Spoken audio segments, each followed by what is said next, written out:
I'm tired, cold, hungry.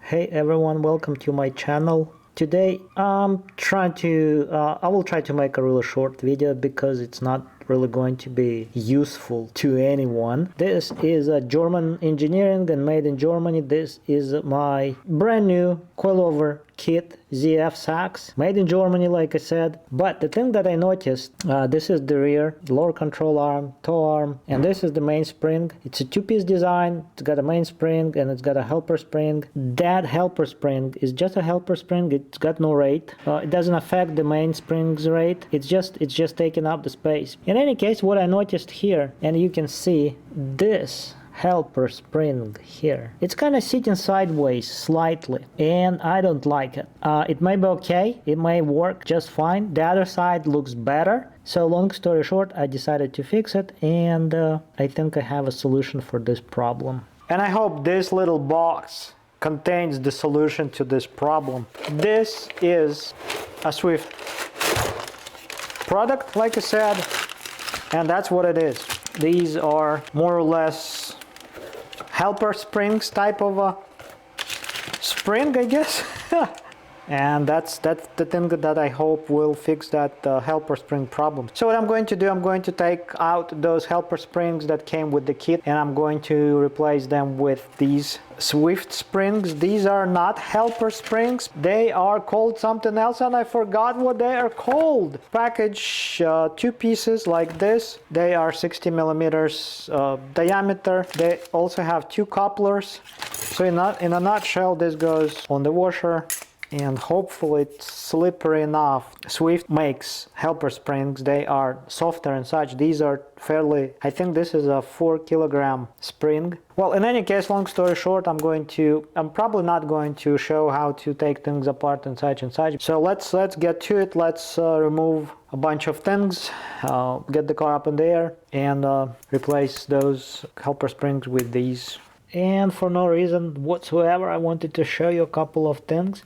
I bought a wrench because for some reason I didn't have a 21 millimeter wrench, and it's really useful on these bolts and nuts. Lower control arm, these are 21 millimeter hacks. So if you have a socket, you can put a socket on one end, but you have to hold the nut on the back side, and there is no room for a deep socket. So if you have a short socket, you can use it, but this is super convenient to use. I mean, a wrench, box stand wrench is a super nice.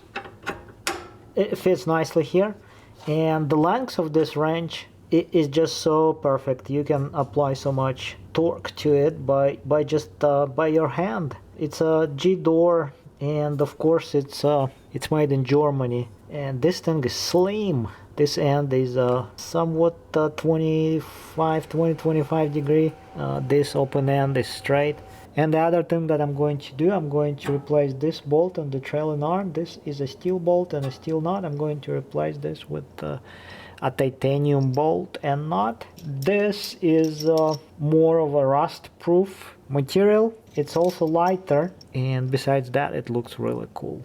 And so what I'm doing here is I'm going to remove this bolt nut and remove this bolt and rotate the control arm because I just have no energy today. Yoda tired these. Okay, we are going to have a look at this rear spring one more time. So this is the way this thing is. It sits in the car this way. This is the mainspring. This is the helper spring. This is my custom piece. I found one of those factory ones, factory cup. Well, it's useless. I replaced this with this, a souvenir, I guess. Now that's what it is. In any case, this is an aluminum coupler, helper spring, and you can see the difference. This is much softer. This is like a real spring. I can almost compress this almost 100% with my hands. That's how soft it is. In any case, this spring is well, much stiffer. The difference, I guess, the main difference is the size of the wire. This has more turns, and the wire is thinner. And also this way the wire is 5.5 millimeters. This one is 7 millimeters wire. This way, let's see which one is any. This way it's nice 9 millimeters. Nice millimeters, 9 millimeters. This wire 9.5, but it looks wider. That's interesting. Well, it's almost 10. I'm using my old school caliper that is yeah, that's barely, well, that's a little bit over 9. This is almost 10, so that's why I can see the difference. This is a tighter fit now, which is kind of nice. This coupler and then these washers, have a washer here, a washer here, the spring, and the color now is different. This here on the other hand is going to be probably like so. I think this will work. I have to clean things up a little bit, I guess. In conclusion of this video, the end of this project, well, the end of this fix, I guess, the Swift spring is in place. Everything is reassembled. I think it looks pretty good. I mean, it's a different color.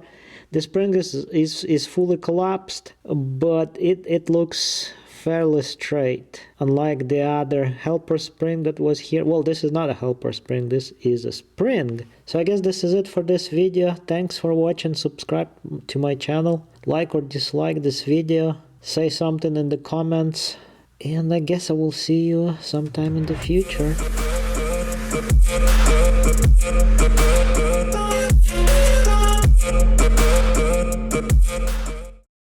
Well, no one says that you cannot use this Swift spring as a helper spring. It perfectly does the job, and actually it is better than those helper springs that I had here.